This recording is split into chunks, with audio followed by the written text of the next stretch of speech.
Section 4. You will hear a talk on the research of architecture. First, you have some time to look at questions 31 to 40.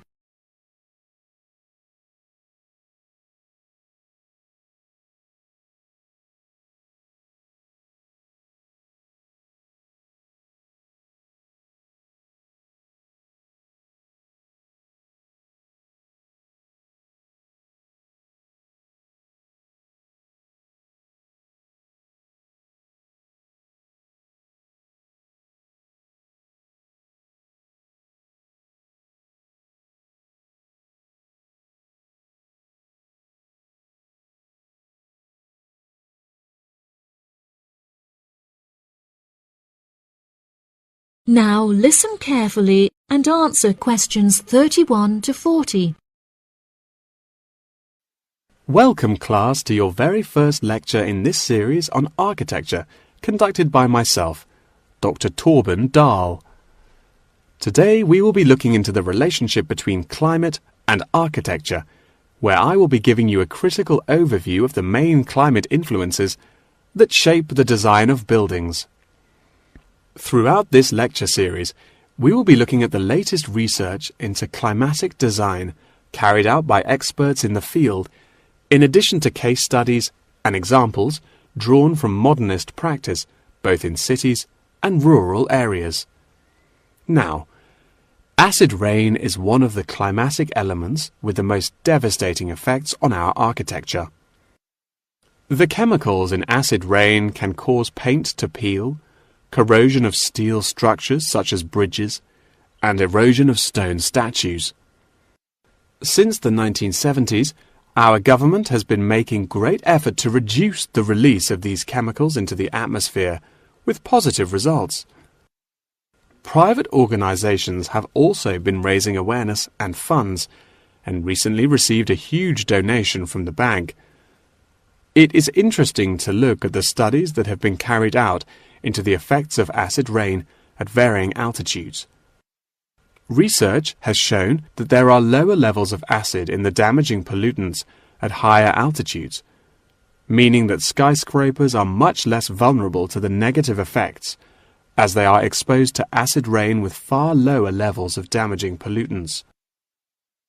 Recently, the ALTA project was founded to carry out further research into acid rain.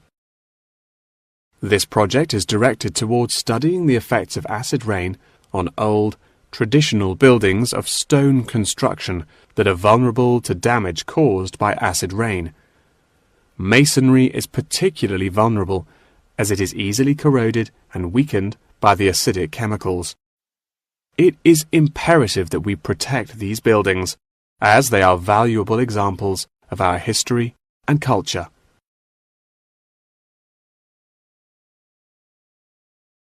Pollution is one of the main sources of concern in the present day.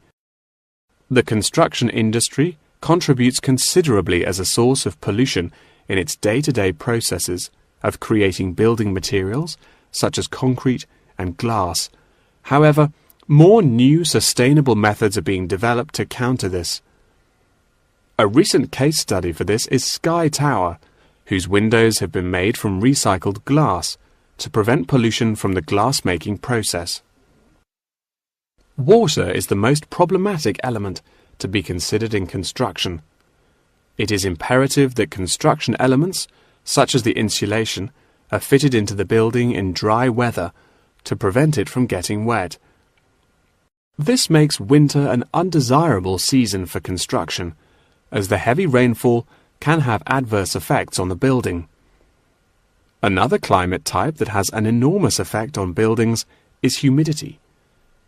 Constructions made of steel and stone are largely unaffected by humidity. However, it can have a serious effect on wooden constructions if the timber has not been correctly treated. Moisture from the air can condense in the grain of the wood, which then swells and shrinks in proportion to the magnitude of change in its moisture content. This variation in size can have disastrous consequences. In areas of the world that are prone to earthquakes, certain design and environmental conditions are preferable for protecting buildings in the event of a tremor.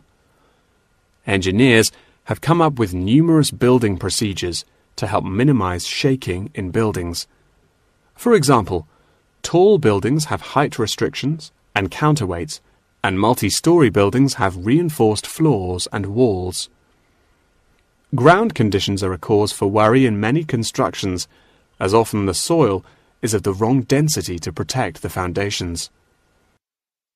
Luckily, technology has now been developed that can help to minimize damage by earthquakes. Seismic sensors can give prior warning when an earthquake is about to happen, so that preparations can be made to protect both the people and the buildings from harm. The movement of building structures can now also be measured and monitored over time by architects. It has been expressed by architects within the design community that it would be valuable to be given special courses for designing buildings within earthquake zones. Guidelines are also expected to be produced by the government in the near future that will give architects a universal checklist to follow. That wraps up the lecture for today. Please remember that attendance is mandatory. That is the end of Section 4. You now have half a minute to check your answers.